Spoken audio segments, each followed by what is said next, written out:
കോട്ടയം ജില്ലയിൽ മഴയ്ക്ക് നേരിയ ശമനമായെങ്കിലും മഴക്കെടുതിക്ക് ശമനമില്ല.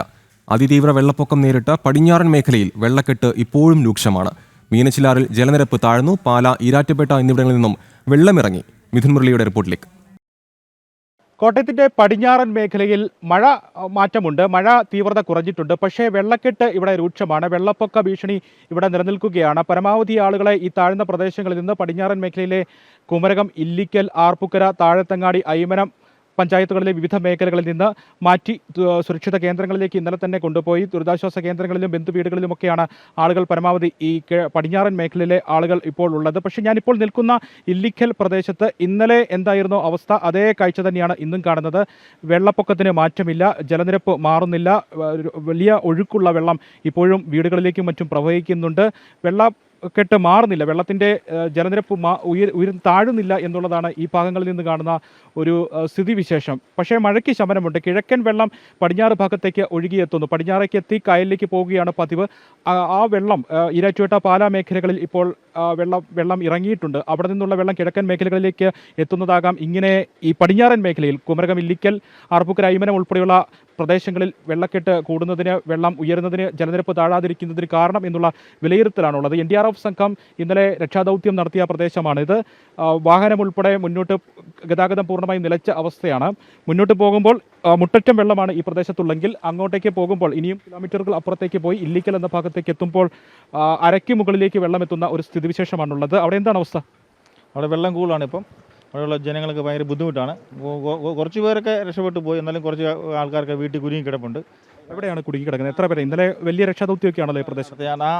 ഇല്ലിക്കൽ ആ സൈഡിലൊക്കെ വീട്ടിൽ വെള്ളം കയറാറായ ആൾക്കാരൊക്കെ. നിങ്ങൾ എവിടെ പോയത്? ഞങ്ങൾ അവിടെ ഒരു ഫ്ലാറ്റിൽ 2 പേര് ആഹാരം ഇല്ലായിരിക്കുമായിരുന്നു. അവർക്ക് കൊടുക്കാൻ വേണ്ടി ഞങ്ങൾ റീച്ച് വേൾഡ് വീടിൻ്റെ രക്ഷാപ്രവർത്തകരാണ്. ഞങ്ങളത് ചെയ്തിട്ട് വരുവാണ്. വെള്ളം താഴുന്നില്ല എന്നുള്ളതാണല്ലേ? അതെ, താഴുന്നില്ല. ഇന്നലത്തെ അതേ അവസ്ഥ? അതെ, അത് തന്നെ തുടരുന്നത്. കിഴക്കൻ വെള്ളം വരുന്നതാണോ പ്രശ്നം എന്നാണോ വിലയിരുത്തുന്നത്? പാലായിലൊക്കെ വെള്ളം ഇരുത്തുമ്പം ഇവിടെ കൂടുമെന്നാണ് പറയുന്നത്. പക്ഷേ അതുപോലെ ഇപ്പോൾ രാവിലത്തെ കാലം വെള്ളശാലം കൂടുതലാണ്. പക്ഷേ എന്നാൽ കലക്കലൊക്കെ തെളിഞ്ഞ്, പക്ഷേ വെള്ളം ഇപ്പം കൂടുതലാണ്. ഇന്നലെ പരമാവധി ആളുകളെ മാറ്റിയിട്ടോ? ചുരുക്കം ആളുകൾ മാത്രമാകുമല്ലോ അവിടെ? ആളുകൾ മാത്രമേ ഉള്ളൂ, കുറച്ച് പേരേ ഉള്ളൂ. കുറച്ച് പേരൊക്കെ അങ്ങനെ പോകത്തില്ല, വീട്ടിൽ തന്നെ കിടക്കും. അവർ എത്ര വെള്ളം കൂടി അവിടെ തന്നെ കിടക്കും. പോകാൻ വേണ്ടി താല്പര്യപ്പെടാത്തവരാണ് അവിടെ കഴിയുന്നത്. അടുത്ത നിലയിലൊക്കെ? അതെ, അവർക്ക് ഭക്ഷണത്തിനാണ് ബുദ്ധിമുട്ടുന്നത്. അത് സന്നദ്ധ പ്രവർത്തകർ എത്തിക്കുന്നുണ്ട്. പരമാവധി ആളുകളെ ഇവിടെ നിന്ന് മാറ്റിയിട്ടുണ്ട്. ഇനി ആരെങ്കിലുമൊക്കെ ആളുകൾ വീട്ടിൽ നിന്ന് മാറാൻ തയ്യാറാകാതെ ഉണ്ടെങ്കിൽ അത് മുകളിലത്തെ നിലകളിലൊക്കെ ആയിട്ടാണ് അവർ സുരക്ഷിതമായി കഴിയുന്നത്.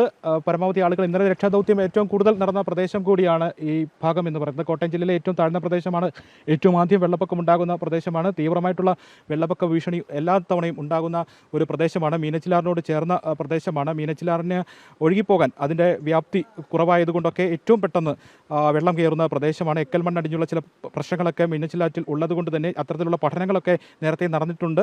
ആ പ്രശ്നങ്ങൾക്ക് പരിഹാരം ഉണ്ടാക്കാത്തത് കൊണ്ട് ഈ പ്രദേശം എപ്പോഴും വെള്ളക്കെട്ടിൽ തന്നെയാണ് എന്നുള്ളതാണ് എടുത്തു പറയേണ്ട കാര്യം. എന്തായാലും കോട്ടയം ജില്ലയുടെ പടിഞ്ഞാറൻ മേഖലയിൽ ഇപ്പോഴും വെള്ളക്കെട്ട്, വെള്ളപ്പൊക്ക ഭീഷണി നിലനിൽക്കുകയാണ്. ഭൂരിഭാഗം ആളുകളും ദുരിതാശ്വാസ ക്യാമ്പുകളിൽ തന്നെയാണ്. ജില്ലയിൽ ഇപ്പോൾ ആകെ 115 ദുരിതാശ്വാസ ക്യാമ്പുകൾ പ്രവർത്തിക്കുന്നുണ്ട് എന്നുള്ളതാണ് ജില്ലാ ഭരണകൂടത്തിൻ്റെ രാവിലെ വരെയുള്ള കണക്ക്. 3500-ലധികം ആളുകൾ ഇപ്പോൾ ജില്ലയിൽ ദുരിതാശ്വാസ ക്യാമ്പുകളിലുണ്ട് എന്ന് പറയുന്നു. ഔദ്യോഗിക കണക്കുകൾ, രാവിലെ വരെയുള്ള കണക്കുകൾ പ്രകാരം അങ്ങനെയാണ്. ഏത് സമയത്തും അടിയന്തര സാഹചര്യത്തിൽ കൂടുതൽ ദുരിതാശ്വാസ ക്യാമ്പുകൾ തുറക്കാൻ സജ്ജമാണ് എന്നുള്ളതാണ് ജില്ലാ ഭരണകൂടം പറയുന്നത്. ഒപ്പം പാലാ, ഈരാറ്റുപേട്ട, പൂഞ്ഞാർ ഈ മഴക്കെടുതി കാലത്ത് ഏറ്റവും രൂക്ഷമായിട്ടുള്ള പ്രശ്നങ്ങൾ നേരിട്ട പ്രദേശങ്ങളിൽ മഴ കുറഞ്ഞിട്ടുണ്ട് എന്നുള്ള ഒരു ആശ്വാസം കൂടിയുണ്ട്. ഇന്നലെ രാത്രിയും ഇന്നലെ പകലുമൊക്കെ തീവ്രത ഈ പ്രദേശങ്ങളിൽ കുറഞ്ഞു. പടിഞ്ഞാറൻ മേഖലയിലും മഴയുടെ തീവ്രത കുറവാണ്. നേരിയ മഴയാണ്, ഇടവിട്ടുള്ള മഴയാണ് ലഭിക്കുന്നത്. പക്ഷേ വെള്ളം താഴുന്നില്ല, വെള്ളം ഒഴിഞ്ഞു പോകുന്നില്ല എന്നുള്ളതാണ് പ്രദേശവാസികൾ നേരിടുന്ന പ്രധാനപ്പെട്ട ബുദ്ധിമുട്ട്. വീടുകളിലെല്ലാം വെള്ളം കയറിയ അവസ്ഥയിൽ യാതൊരു മാറ്റവുമില്ല. ഇനി ഈ അവസ്ഥയ്ക്ക് ഒരു മാറ്റം ഉണ്ടാകണം എന്നുണ്ടെങ്കിൽ അത് 5 ദിവസങ്ങൾ എങ്കിലും കഴിയണം. കിഴക്കൻ മേഖലയിൽ നിന്ന് പാലാ, ഈരാറ്റുപേട്ട ഭാഗത്ത് നിന്ന് എത്തിയിരിക്കുന്ന വെള്ളം അവിടെ നിന്ന് ഇറങ്ങി വരുന്നു. ഇറങ്ങുന്ന വെള്ളം ഇവിടേക്ക് വരും, പിന്നീട് കായലിലേക്ക് പതിയും. സ്വാഭാവികമായും മഴ ഇല്ലെങ്കിൽ, കിഴക്കൻ മേഖലയിൽ വെള്ളപ്പൊക്കം ഇനിയും ഉണ്ടായില്ലെങ്കിൽ, കാലാവസ്ഥയ്ക്ക് പ്രശ്നം, പ്രതികൂല കാലാവസ്ഥ ഉണ്ടായില്ല എന്നുണ്ടെങ്കിൽ 5 ദിവസത്തിനുള്ള ഈ പ്രദേശം പൂർവ്വസ്ഥിതിയിലാകും എന്നുള്ള കണക്കൂട്ടലിലാണ് പ്രദേശവാസികൾ എല്ലാവരും ഉള്ളത്. ആവശ്യ സേവനങ്ങൾ ഒക്കെ എത്തിക്കുന്നതിന് വേണ്ടിയുമൊക്കെ ആ ഭാഗത്തേക്കൊക്കെ പോകുന്ന വാഹനങ്ങളാണ് തിരിച്ചു വരുന്നത്. അല്ലെങ്കിൽ വീടുകളിൽ എന്തെങ്കിലുമൊക്കെ അത്യാവശ്യ ഘട്ടത്തിൽ അവരുടെ വീടുകളിൽ പോയി വസ്തുക്കളൊക്കെ മാറ്റിവെക്കുന്നതിനൊക്കെ പോകുന്ന ആളുകൾ മാത്രമേയാണ് ഇപ്പോൾ ഇതുവഴി സഞ്ചാരം ഉള്ളത്. ചേർത്തല, കുമരകം, തിരുവാർപ്പ് ഭാഗത്തു നിന്ന് കോട്ടയത്തേക്ക് എത്തുന്നതിന് വേണ്ടിയുള്ള പ്രധാനപ്പെട്ട പാത കൂടിയാണ്. ബസ് സർവീസിനെ ഒരുപാട് ആളുകൾ ആശ്രയിക്കുന്ന ഒരു ഭാഗം കൂടിയാണ്, റോഡ് കൂടിയാണ്. ആ ഗതാഗതം പൂർണ്ണമായി നിലച്ച അവസ്ഥയാണ്. ഏതാനും ബസ്സുകൾ മാത്രം സർവീസ് നടത്തുന്നുണ്ട്. അത് ബസ്സുകാരുടെ ഏറ്റവും പരിശ്രമത്തിലൂടെയാണ് ഈ ഭാഗത്തൂടെ 1-2 ബസ്സുകൾ ചേർത്തല, കുമരകം, തിരുവാർപ്പ് ഭാഗത്തുനിന്ന് കോട്ടയത്തേക്ക് സർവീസ് ഇപ്പോൾ ഉള്ളത്. ഒരുപാട് ആളുകൾ ബസ് സർവീസിനെയും ആശ്രയിക്കുന്ന കോട്ടയം ടൗണിലേക്ക് ജോലി സംബന്ധമായ ആവശ്യത്തിനൊക്കെ വരുന്നതിന് വേണ്ടി ഒരുപാട് ആളുകൾ തിരുവാർപ്പ് ഭാഗത്തു നിന്നൊക്കെ, തിരുവാതുക്കൽ ഭാഗത്തു നിന്നൊക്കെ ആശ്രയിക്കുന്ന ഒരു റോഡ് കൂടിയാണ് ഇത്. എന്തായാലും ഇനിയും ദിവസങ്ങൾ മഴക്കെടുതി കോട്ടയത്ത് കനത്ത് തന്നെ നിൽക്കുന്നു. മഴയ്ക്ക് ശമനമുണ്ടെങ്കിലും മഴക്കെടുതിക്ക് ശമനമില്ല എന്നുള്ളതാണ് കോട്ടയത്തിൻ്റെ പടിഞ്ഞാറൻ ഭാഗങ്ങളിൽ നിന്നുള്ള കാഴ്ചകൾ. ക്യാമറമാൻ ഹരികൃഷ്ണൻ ഹരിപ്പാടിനൊപ്പം മിഥുൻ മുരളി.